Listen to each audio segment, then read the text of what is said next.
if you need sleepers in week 10, we have got you covered. Sam and I will each give you our 3 favorite sleepers of the week. Then we'll spend a few minutes answering your questions before we cap things off with our flaming hot bold predictions, soon to be sponsored by Cheetos. Sam, that's right. Let's kick it off with you. Who is your first? Well, listen, I just want to say, if you like sleepers, you are in the right place, my friends, because Alex and I are cranking this year. Matter of fact, there's even a couple guys that I wanted to use as sleepers again this week that are still not rostered enough that I think are going to blow up.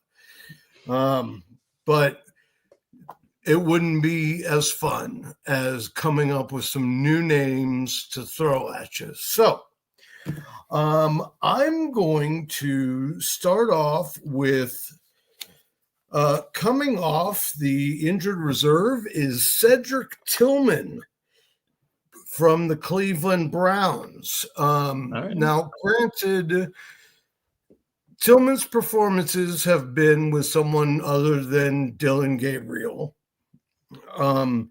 But that does not mean that he doesn't still fulfill the role of the guy in the middle of the field and a guy that moves around a lot. Tillman has played 4 games this year. That's it, before he was hurt and sat out and went on the IR.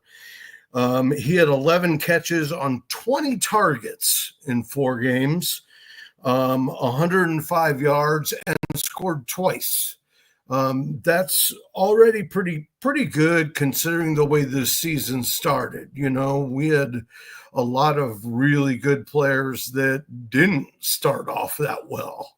So I like him coming off the IR, and you know, he's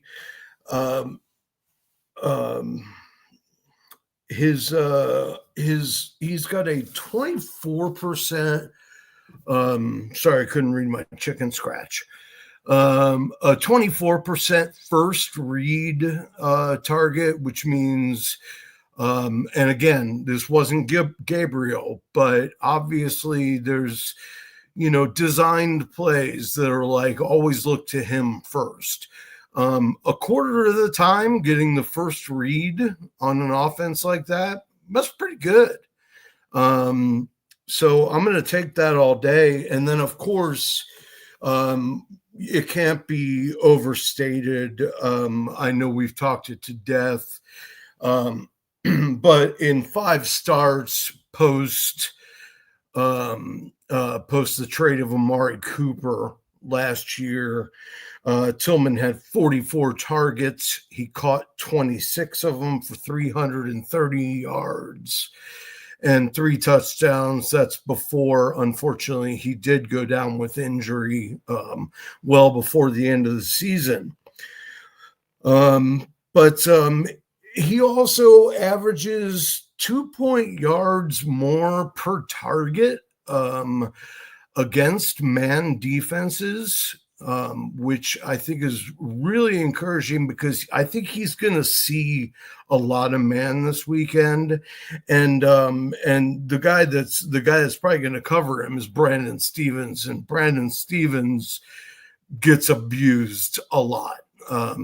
He's just not that good. So I like Tillman. Not only do I like him as a decent plug and play for a flex, I like him as a plug and play for a flex with a very high upside. Yeah, Tillman's interesting. I know we talked about him early in the season, and we were like, it's not Jerry Jeudy, it's Cedric Tillman. He's the wide receiver 1 in that offense. Right. And the first 2 weeks, he came out pretty strong. He gave you double-digit points both weeks. He was a top 20 fantasy wide receiver in week 1, 15 combined targets on those first 2 games. He was running all the routes. So I think he'll slide right back into that role. They need a weapon in that offense. The wide receivers in Cleveland are horrible. They're relying on these 2 tight ends. Isaiah Bond's out this week, not like he was doing much anyway. Jerry Jeudy is terrible. He's Jerry Jeudy. If he doesn't have Jameis Winston, he's useless. So outside of these two tight ends, nobody's catching passes in that offense. So now you're going to get a big, alpha type wide receiver stepping into that offense. And, he's one of the few guys that Dylan Gabriel can actually see down the field. Right. I think it's, I like that you brought up Isaiah Bond. I didn't mean to cut you off because not that Bond has been like overproducing or anything, but that's just one less chance for Tillman to lose targets to anybody. Right. So he's going to walk right into a target share. Yeah, they need him to be out there taking snaps and running routes right away. They can't ease him back in because Isaiah Bond's out. Who are they going to put out there? Jamari Thrash? No, thank you. It's going to be Cedric Tillman. He's back. We're going to use him. All right. I like that one. I'm gonna give you a wide receiver as well for my first sleeper tonight. And my first sleeper is going to be Demario Douglas of the Patriots. With Kayshon Boutte out this week, I'd like Demario Douglas to take on a bigger role in that Patriots offense. He hasn't really been that usable in fantasy football this year outside of like 2 games, but both of those games have come in the last 4 weeks.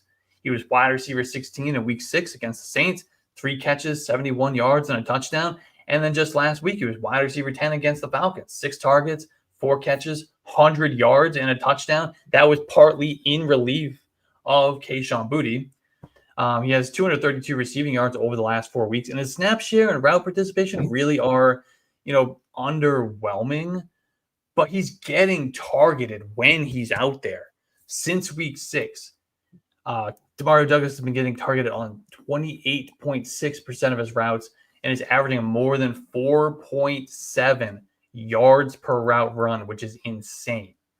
Now, he should see his route participation increase with Kayshon Boutte out, which should open the door for more production as well. This is a game with one of the highest projected totals of the week as well. I expect a lot of points scored in this game, a lot of pass attempts on both sides. The Patriots will need to keep pace with Baker Mayfield in that Bucs offense, and they're also without their starting running back, so it makes plenty of sense to let Drake May throw the ball a ton in this game. So I think we'll get another good week from Demario Douglas. I have him ranked inside my top 36 wide receivers for week 10. Do you think we're going to get another good week from Terrell Jennings? I think as far as I don't think he'll get a bunch of carries or anything, but he has a really good chance of getting in the end zone for the same reason. I mean, it's probably going to be a high-scoring game, and we saw last week he got the goal line touches, even though, Trevion Henderson was operating as the RB1. Terrell Jennings, he got the goal line work, and it's very possible that he falls in for 1, maybe even 2 touchdowns in this game. So, yeah, I think he's definitely going to be on the radar. Yeah, it just occurred to me that he kind of came out of nowhere for everybody last week, and I would say he qualifies for this show. He's still, not rostered everywhere. He can be grabbed, so for sure. Absolutely. You want me to move on to my number 2? Yeah. Who you got? Number two is okay. Anybody that's seen this show knows I'm going to show up with a tight end every week, even this year when there's so many more to choose from than usual. And this week it's going to be Dalton Schultz of the Houston Texans. Now, why Dalton Schultz, Sam? Well, I'll tell you. First of all, I want to see what his roster percentage is because I think it's right around 50, if I'm not mistaken. And if it looks like I wasn't prepared for this show, you are correct. I do remember you talking about Dalton Schultz a couple of weeks ago, and he flopped pretty hard. Yeah, well, he's not flopping this time. All right. Dalton Schultz is available is only rostered in 33% of leagues. So 67% of leagues, he's probably out there on waivers. Now, Schultz has an expected fantasy points per game of 9.1. That's already pretty fair if you're trying to find yourself a flex or a fill-in tight end for somebody that's missing. But on top of that, he's going up against Jacksonville, who just took over as the number 2 worst ranked defense against the tight end. If that wasn't enough, you can make the case, well, Stroud's out, I don't want any part of that offense. I'm going to go the other way and say that putting Davis Mills in there and giving him easy throws and letting him manage the game is probably the way they're going to need to go, especially against Jacksonville's front seven, because they'll keep him running for sure. So I really love Schultz this week. I think this is an easy slam dunk for 14 or 15 points. I hesitate to usually put a number on it because I don't want people to be like, you said 15. But I could just easily see that. And when you're expected for 9.1 fantasy points per game, the only reason Schultz has not been more in high demand this year is because he hasn't found the end zone this year, which in the past he has. And that, you just tack 3 touchdowns onto his score, and all of a sudden you bump him way up in the tight end rankings overall. Yeah, and you mentioned, people are a little bit worried about playing Dalton Schultz with CJ Stroud out. Well, Davis Mills was quarterbacking that team for most of that game last week, and that's when he had probably his best game of the year. Tight end 7 finish. It was his best game of the year. Yeah, I will say that I think it was a 37-yard pass that came from Stroud, but I think the other 7 targets all came from Davis Mills. 7 targets in, a little over half a football. That's pretty good. Yeah, and I'm looking at it right now. We pick on the Bengals a lot for how bad they are against tight ends. Well, the Jaguars are the second worst team as far as fantasy points allowed to the tight end position. So, yeah, I can't argue against Dalton Schultz this week. I didn't argue against him when you made the case for him a couple of weeks ago. But this time I'm going to be right because you know how I do. I'm always early. That is right. And I'm pretty sure he went big the next week after that, too. Was that last week? Probably. So, I think it was. Never fails. All right. I'm going to give you another wide receiver. So I've got 2 wide receivers for you tonight. And then I will also have a tight end. That's good. With all the injuries, man, I've had a hard time with wideouts this week. I'm sure some more people have too. Yeah, I think so.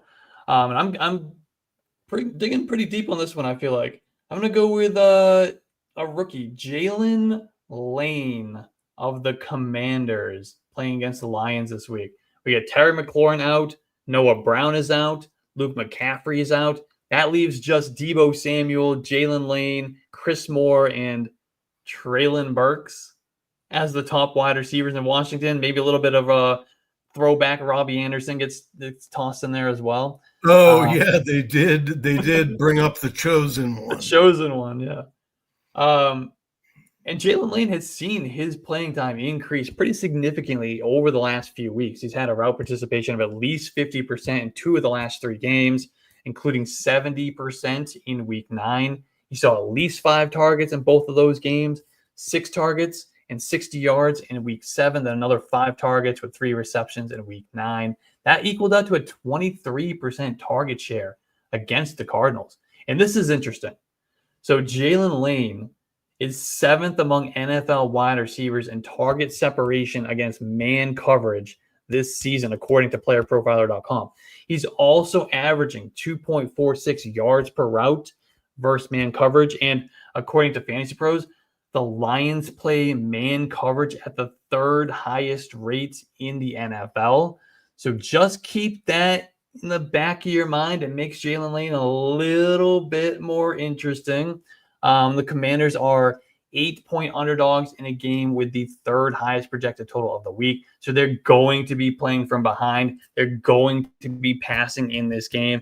If he ends up with another, 20+% target share, he could end up with some pretty decent production in this game. And let's not forget, this is an incredibly athletic, playmaking wide receiver. He's got 4.34 speed. So I think if we put all of that together, Jaylin Lane becomes a really fun, really interesting dart throw sleeper in week 10. You get on board with that one? What do you think? Jaylin Lane is in my ears and in my heart this week, as the Beatles would say. Yeah, no, I like it a lot. And, obviously the number one thing he's got going for him is that he's got talent. And it's one thing when you take a shot at a guy who's the only guy there that can catch a pass.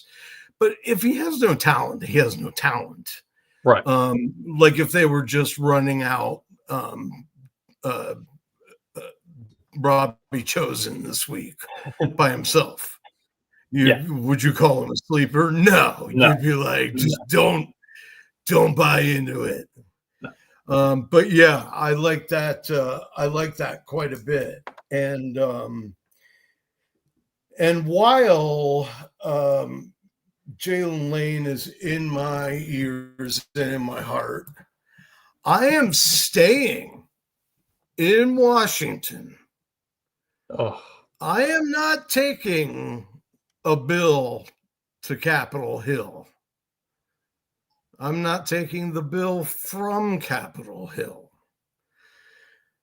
Chris Rodriguez, all 6 foot tall and 220 pounds of him, is going to finally give Washington somebody in that backfield that they can consistently rely on and not worry about him just falling off the face of the earth the next week or getting ratified.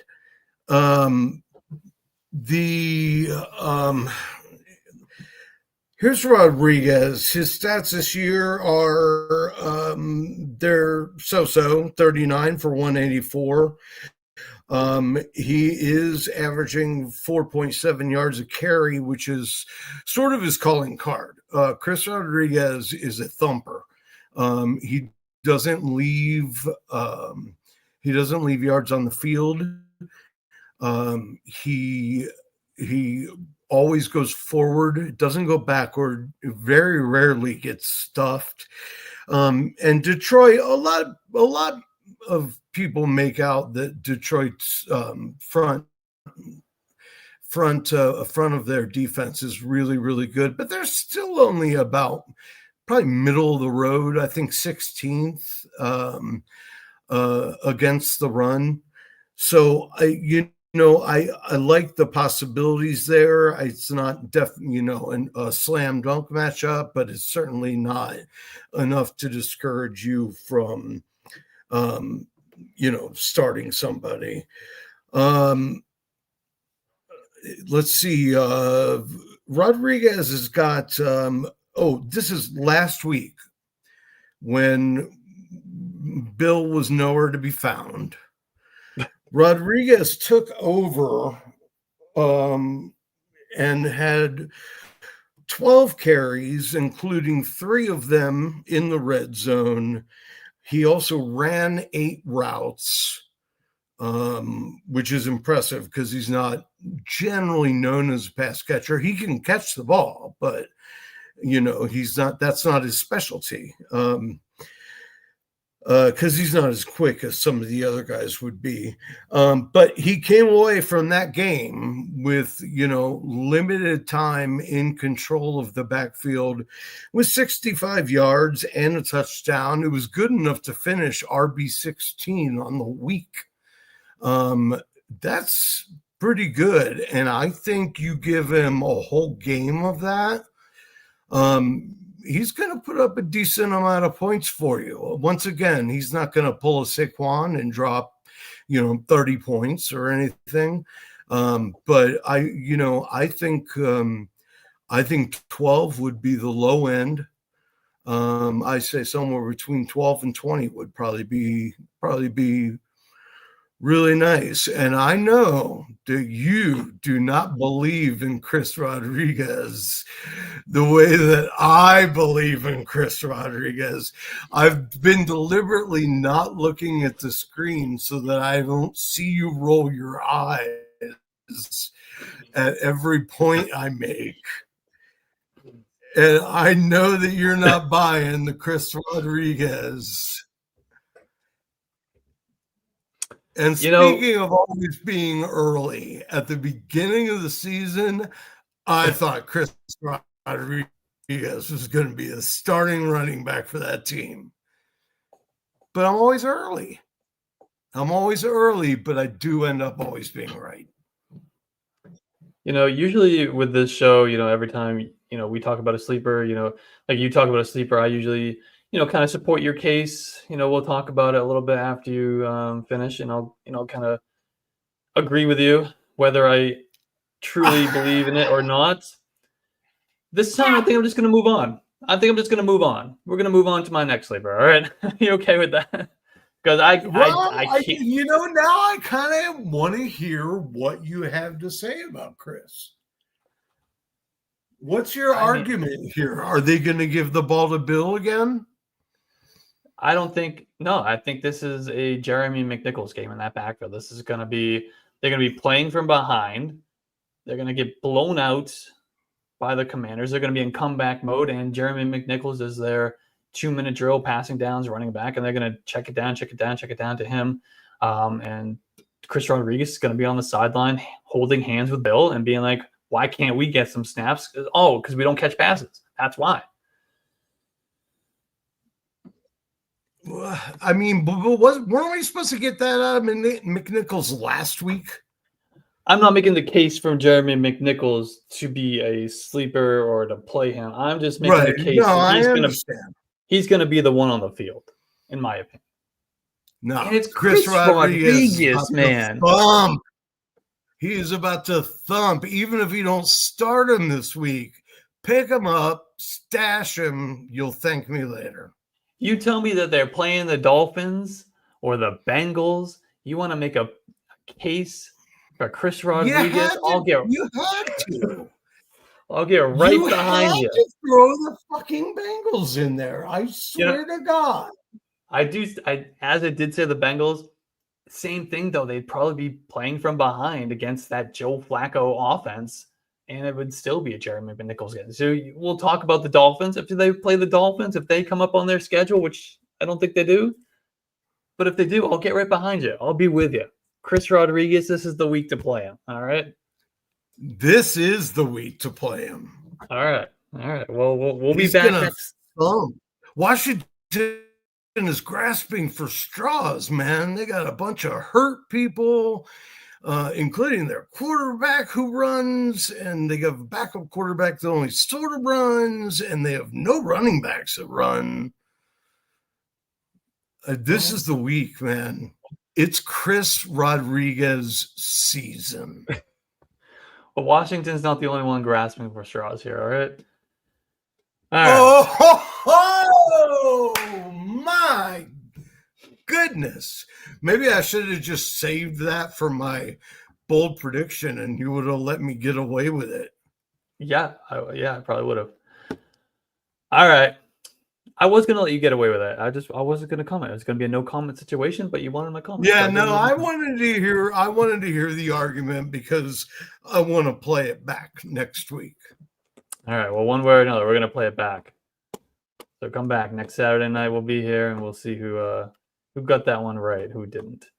All right. I'm going to give you my third and final sleeper, and I'm going to go back to the tight end position. And I'm going to talk about my guy, Luke Musgrave of the Packers. He's now taking over. Tucker Kraft is out. That one sucks hard. I got to tell you, it sucks to lose Tucker Kraft. All right. Yeah. R.I.P. But that opens the door. You know what else sucks? Yeah. Luke Musgrave. Oh, no, I don't think so. You cannot slag Chris Rodriguez and then do an about face and try to convince anyone to run Luke Musgrave out there. He's a legit tight end, man. Okay, go ahead. Let's hear it. All right, so Tucker Kraft being out, that opens the door for Luke Musgrave, who was a really, whether you believe it or not, he was a really interesting prospect coming into the league just 2 years ago. He's got the prototypical tight end size of 6'6", 253. He's super athletic. He's got 4.61 speed. And like we talked about in your show earlier in the week, you look at his player profiler page, and those athleticism bars, they are just off the page across the board. This is a superior athlete. And remember, the Packers drafted him in the second round just 2 years ago. And shall I remind you, not only was he their second round pick that year, but in that same draft, the Packers also selected Tucker Kraft in the third round. So Luke Musgrave was actually their top choice at the tight end position in that draft class. And then he went out and he flashed as a rookie. He actually had more receptions than Tucker Kraft did that year in 6 fewer games. And Luke Musgrave, Tucker Kraft missed a whole bunch of that year. I don't think you're injury. No, I think it's the opposite. No, Luke Musgrave, I don't think it is, because I'm pretty sure I started Luke Musgrave all that year. All right, we're gonna pull it up. Okay. Because I looked at it. One of them played 17 games. The other played like 11. Unless I had it backwards. While you're pulling that up, I'm going to tell the chat. After this last bold prediction, we are going to answer some of your questions in the chat in advance of the Start and Sit show that always goes on tomorrow at about 12:15, where we do nothing but answer all of the chat questions on Stardom, Situm, which one should I play, etc. But we'll answer some questions tonight as well before we get to our flaming hot bold predictions brought to you by Cheetos. All right, the verdict is in, and I was correct. Luke Musgrave played 11 games in 2023, and Tucker Kraft played 17. So in 6 fewer games than Tucker Kraft, Luke Musgrave outproduced him. All right. He was top 15 tight end 5 times that year. And then in the playoffs, he had 52 yards and a touchdown in a playoff game against the Cowboys. So it's been a while. It's been a while since he's produced, but we have seen him produce and we've seen him do well in this offense. I think he can slide right into that starting tight end job in Green Bay and be a productive and usable tight end for us in fantasy football. He's not going to give you Tucker Kraft numbers, but he can be, can he be like a tight end 2? I sure think he can. Fire him up. Do it.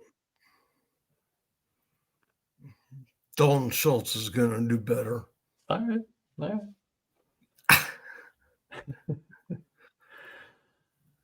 All right. Well, those are our sleepers for the week. Let's get to some of our questions. You've already mentioned to the chat that we are going to do, as we always do, a start sit show every Sunday. So let's start with our 99 cents here from Wandier. If I can pull it up. There we go. Thank you for that. Yeah, thank you, Wandier. He's got a question, so we're going to get his question first. Thank you. If anybody else wants us to prioritize your question, follow Wandier's lead here. Wandier needs help with a running back decision. We're looking at DeAndre Swift, Travion Henderson, or Travis Etienne. What you got? Oh, that's actually a pretty good question. I think it's Travion this week. He finally broke through. Finally broke through last week. Had the usage at least.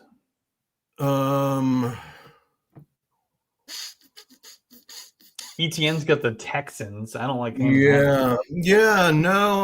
I'm gonna have to go with you. I guess my only warning would be don't expect Travion to do the thing that we've all been expecting. You know what I mean? Like, don't be like, this is going to be the breakout game. But I think he is the better choice over Swift, who's got to deal with Monangai probably. Assuming if Monangai doesn't play, it's Swift. But yeah, I think Travion is the safest bet there. What about Travion versus Rachaad White in that same matchup?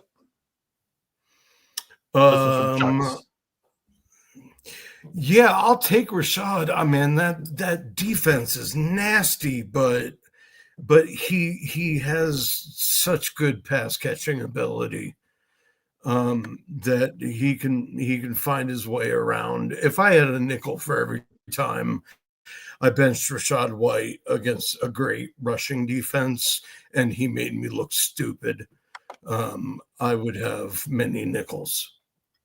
Yeah, I agree. I think it's Rachaad White there for the same reasons you said. How from Frosty? Frosty needs to shoot for the stars this week. We're looking at Darius Slayton or Tez Johnson. Shooting for the stars. PPR. Who do the Giants have? The Bears. Giants get the Bears. Well, my brain says Darius Slayton. My heart says Tez Johnson pretty emphatically. But my head says start the guy going against the Bears.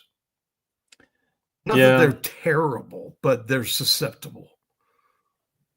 I actually have them ranked back to back. I got Darius Slayton, wide receiver 40, and Tez Johnson, wide receiver 41. So I'll go with you there. Let's get this one from Joe. Non-PPR. Pick one wide receiver and one flex between Jalen Waddle, Michael Pittman, Kamani Vidal, and AJ Brown? I would assume that's AJ Brown, yes. So if that's AJ Brown, I'm playing him. I think this is a good week for him.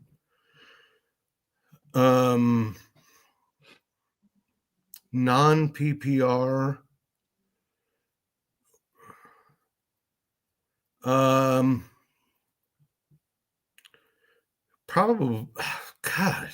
Probably Pittman.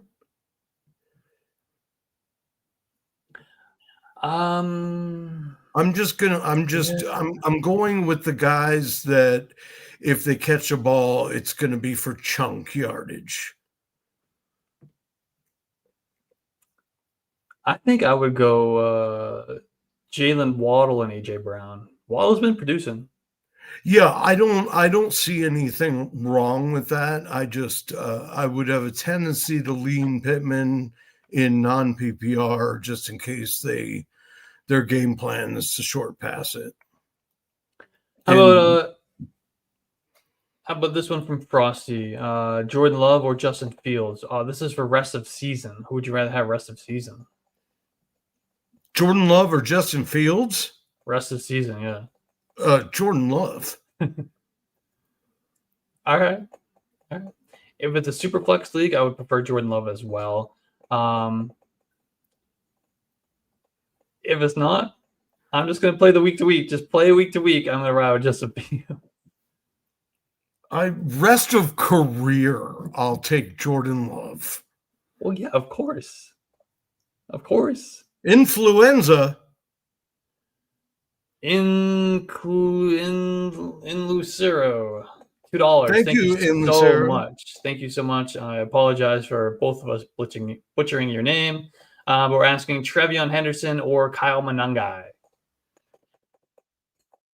Let's assume DeAndre Swift is going to play because I believe the tweet came out from Adam Schefter right before we went live that he is expected to play. So I think we're going to get both Bears running backs in that backfield.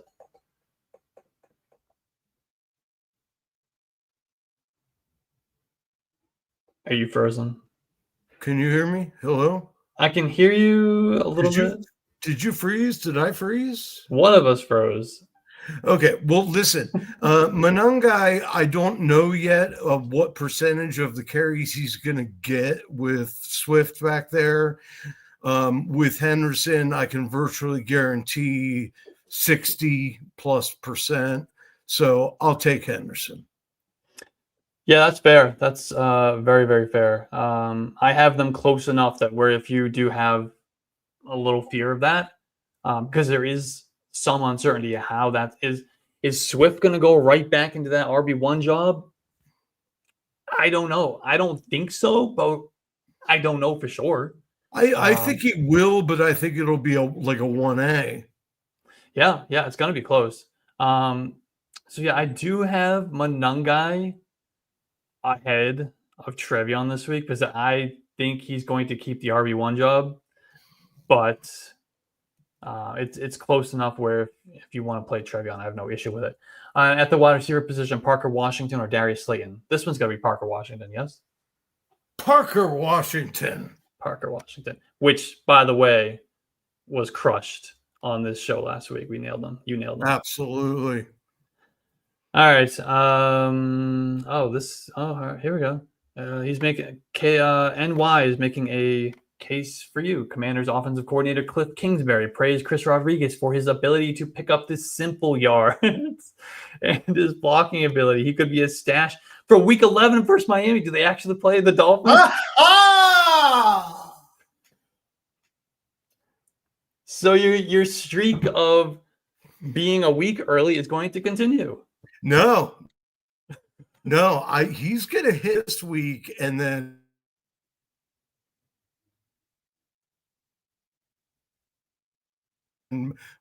your next week it's going to be like, oh, I don't know if that's me or you. I think it was you, but we got the gist of it. Really? It is. I mean, I restarted my computer today right before we went on. Yeah, week 11. I pulled it up. Week 11 versus the Dolphins. Versus the Dolphins overseas. It's a 9:30 a.m. game. Bench them all. Even better. That's a perfect Chris Rodriguez game, actually. All right. And we'll get this last one from Osiris. Osiris? Osiris. PPR, do I flex DJ Moore, DK Metcalf, or Jawan Jennings? DK got a horrible matchup. DJ Moore got a great matchup, and Jawan in a shootout game. So DJ Moore, DK Metcalf, and Jawan Jennings here. We're going to pick one of them in PPR. Yeah, I would take DJ Moore.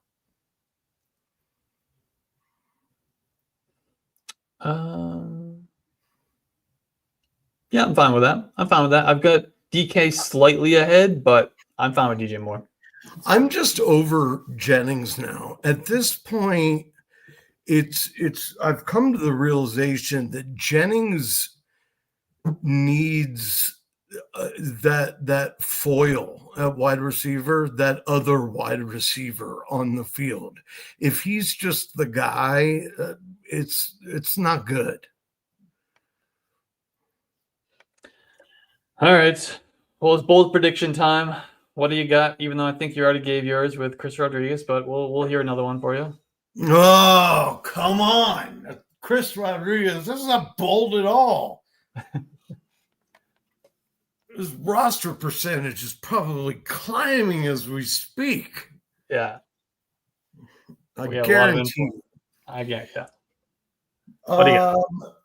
My bold prediction is that even though you mentioned your boy, Demario Douglas, a.k.a. Pop, I do think the Patriots are going to win a battle of two lost teams against the Tampa Bay Buccaneers. And I think the hero of the game is going to be wide receiver 1, Kyle Williams.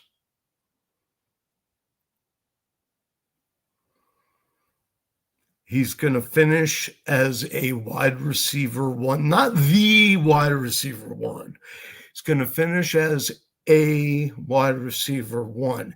And it's going to be the beginning of a beautiful May to Williams relationship, connection, whatever you want to call it.